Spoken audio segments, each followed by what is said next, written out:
ஒரு relationship breakup ஆகிறதுக்கு என்ன காரணம் தெரியுமா? அதுக்கு சண்டே ஒரு காரணம் கிடையாது. மிஸ் அண்டர்ஸ்டாண்டிங் கூட ஒரு காரணம் கிடையாது. இப்போ வேறு என்ன காரணமாக இருக்கும் அப்படின்னு பார்த்தாக்கா, சொல்லப்படாத உணர்வுகள் அப்படின்னு சொல்லலாம். Unspoken emotions slowly destroy relationships அப்படின்னு சொல்லுவாங்க. வணக்கம், நான் doctor Sivasankari, counselling psychologist, registered bachelor practitioner மற்றும் ஆரா ரீடர், லைஃப் சென்டர் ராஜபாளையத்தில் இருக்கு. நம்ம வாழ்க்கையில் பல பிரச்சனைகள், பல காரணங்களால், அதுவும் குறிப்பாக இந்த கம்யூனிகேஷன் அப்படிங்கிற ஒரு விஷயம் இல்லை, அதனால தான் எல்லா பிரச்சனைக்கும் ஒரு காரணமாக அமைஞ்சிருச்சு அப்படின்னு சொல்கிறது நிறைய இடத்துல கேட்டிருக்கோம். நம்மளுமே சரியான கம்யூனிகேஷன் இல்லாதனால தாங்க அந்த ரிலேஷன்ஷிப்பே பிரேக்கப் ஆயிடுச்சு அப்படின்னு சொல்லி கூட நம்பியிருப்போம். ஆனால் உண்மையான ப்ராப்ளம் டெஃபினட்டாக கம்யூனிகேஷன் கிடையவே கிடையாது. நம்மளோட உணர்வுகளை நம்ம கரெக்டான இடத்துல கரெக்டான நேரத்தில் சொல்லாமல் விட்டது தான். ஸோ அன்ஸ்போக்கன் எமோஷன்ஸ் அப்படின்னா என்ன அப்படிங்கிறத ஃபஸ்ட்டு பார்ப்போம். நமக்குள்ளே இருக்கக்கூடிய ஃபீலிங்ஸான ஹர்ட் பண்ணுற ஒரு ஃபீல் ஆகட்டும், ஒரு ஃபியரை பற்றின ஒரு ஃபீலிங் ஆகட்டும், ஒரு லோன்லினஸ், டிஸப்பாயின்மெண்ட், ஏன் சம்டைம்ஸ் லவ் கூட நம்ம மனசுக்குள்ளேயே இருக்கும். ஆனால் அதை பெருசாக நம்மளால் வெளிப்படுத்தவே முடியாது. இதைத்தான் நம்ம அன்ஸ்போக்கன் எமோஷன்ஸ் அப்படின்னு சொல்லுவோம். எதுக்காக நிறைய பேரால் இந்த எமோஷன்ஸை பெருசாக எக்ஸ்ப்ரெஸ் பண்ண முடியல அப்படின்னு பார்த்தோம்னா,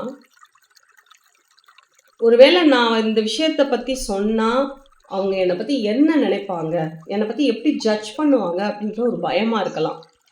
இல்லை இதை பற்றி சொல்ல போய் எங்கள் 2 பேத்துக்குள்ளே ஏதோ ஒரு கான்ஃப்ளிக்ட் உருவாயிருமோ அப்படிங்கிற ஒரு பயமாகவும் இருக்கலாம். இல்லை நான் சொல்ல வர்றதையோ இல்லை அது மூலமாக என்ன அவங்க புரிஞ்சுக்க மாட்டாங்க அப்படிங்கிற நம்ம சைடில் ஒரு ஜட்ஜ்மெண்ட் இருக்கலாம். அதனாலேயே நிறைய பீப்புள் என்ன பண்ணுவாங்க அப்படின்னா, தே ஸ்டே சைலண்ட் அப்படின்னே சொல்லலாம். நிறைய பேர் இந்த இடத்துல இது எதுக்கு நமக்கு வம்பு, நம்ம பேசாமையே போயிடலாமே அப்படின்னு சொல்லிட்டு அப்படியே அந்த இடத்துலலாம் சைலன்ஸ் மெயின்டைன் பண்ணுவாங்க. அந்த சைலன்ஸ் ஒரு ஹீலிங்காக இருக்குமா அப்படின்னு பார்த்தா டெஃபினட்டாக கிடையாது. அதுதான் ஒரு ஸ்லோ பாய்சன் மாதிரி இருந்து பெரிய பெரிய வேலைகள் எல்லாம் பின்னாடி பார்க்க போகிறது அப்படிங்கிறது நமக்கு தெரிய வரும். இப்போ நம்ம பார்க்க போகிறது அன்ஸ்போக்கன் எமோஷன்ஸ் ஒருத்தரோட ரிலேஷன்ஷிப்பை எப்படியெல்லாம் டேமேஜ் பண்ணும் அப்படிங்கிறத பார்ப்போம். சொல்லப்படாத எமோஷன்ஸ் ஸ்லோவாக ஒருத்தரோட பிஹேவியரே சேஞ்ச் பண்ணிடும் அப்படின்னா நீங்கள் நம்புவீங்களா? ஸோ அது வரைக்கும் ரொம்ப லவ்வபிளாக இருக்கக்கூடிய ஒரு பர்சன் ரொம்ப டிஸ்டன்ஸ் கீப் பண்ண ஆரம்பிப்பாங்க. அது வரைக்கும் ரொம்ப கேரிங்காக இருந்த ஒரு பர்சன் கோபமாக பேச ஆரம்பிப்பாங்க. அது வரைக்கும் ரொம்ப சைலண்ட்டாக இருந்தவங்க கூட அதுக்கப்புறம் ஒரு மிஸ் அண்டர்ஸ்டாண்டிங் அப்படிங்கிற ஒரு பார்ட்குள்ளே போக ஆரம்பிப்பாங்க. ஸோ இந்த மாதிரி அவங்களோட பேசிக் கேரக்டர்ஸையே டோட்டலாக வேறு ஒரு வேர்ஷனுக்கு அது காமிக்க ஆரம்பிக்கும். ஃபைனலாக ரிலேஷன்ஷிப் ரொம்ப வீக்காகவும் ஆரம்பிக்கும். இதனாலேயே பல கப்புள்ஸ் நம்ம செஷனில் சொல்லுவாங்க, இப்போல்லாம் நான் எதுவுமே பேசிக்கிறதே இல்லை, பேச ஆரம்பித்தாலே அங்கே நிறைய மிஸ் அண்டர்ஸ்டாண்டிங் வருது, நான் என்ன சொல்ல வரேன் அப்படிங்கிறத அவங்க புரிஞ்சுக்க மாட்டேங்கிறாங்க, அவங்க என்ன நினைக்கிறாங்க அப்படிங்கிறதும் எனக்கு முழுமையாக புரிஞ்சுக்க முடியல, இதனாலேயே பேசினா எதுக்கு பிரச்சனை அப்படின்னு நாங்கள் பேசுகிறதில்ல அப்படின்னு சொல்லுவாங்க. இப்போல்லாம் நாங்கள் ரொம்ப டிஸ்டன்ஸ் ஆகிட்டோம் மென்டலி அப்படிங்கிறதையும் சொல்கிறத நம்ம நிறைய இடத்துல கேள்விப்பட்டிருப்போம். So emotions are not weakness, they are messages from the heart அப்படிங்கிறத நம்ம புரிஞ்சுக்கிறோம்.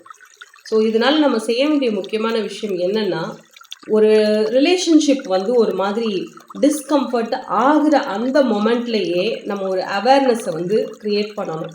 நம்ம இந்த இடத்துல ஏதோ ஒன்று சரியில்லை, இந்த விஷயத்தை நம்ம ஒரு சேஃப் ஸ்பேஸில் கண்டிப்பாக ஷேர் பண்ணணும். அப்படி பண்ணினாதான் அந்த இடத்துல ஹீலிங் ப்ராசஸ் ஒரு ரிலேஷன்ஷிப்புக்குள்ளே நமக்கு ஆரம்பிக்கும் அப்படிங்கிறத நம்ம புரிஞ்சுக்கணும்.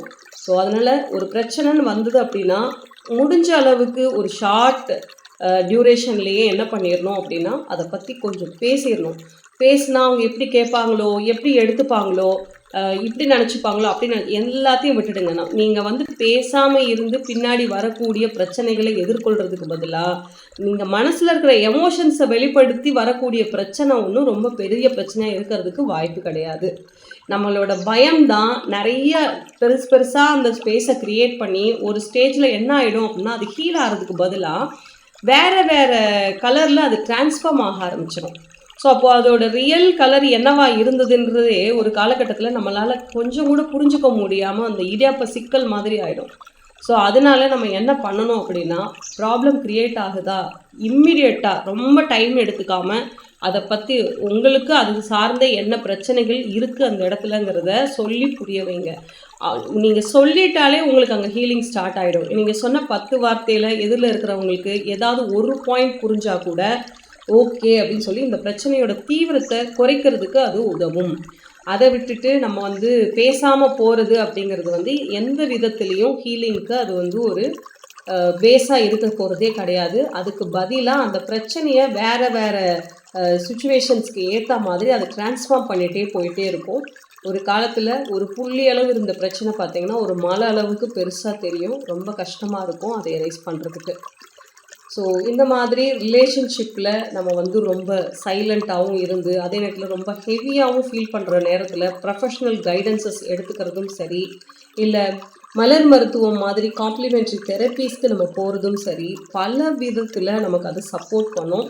ஸோ அந்த ஒரு சர்வீசஸை நம்ம லைஃப் சென்டரில் நம்ம எல்லாருக்கும் கொடுத்துட்ருக்குறோம். ஸோ அதனால் இந்த ஒரு வீடியோ உங்களுக்கு ரொம்ப உபயோகமான வீடியோவாக இருந்துச்சு அப்படின்னா மறக்காமல் ஒரு எமோஷ்னல் கிளாரிட்டி தேடிட்டு இருக்கக்கூடிய உங்களோட ஒரு ஃப்ரெண்டுக்கு நீங்கள் இதை ஷேர் பண்ணுங்கள். அது மூலமாக அவங்களோட லைஃப்மே வந்து மேம்படுறதுக்கு நீங்கள் உதவியாக இருப்பீங்க. அடுத்த ஒரு வீடியோவில் வேறு சில டாப்பிக்கோடு மீண்டும் நம்ம சந்திப்போம். நன்றி, வணக்கம்.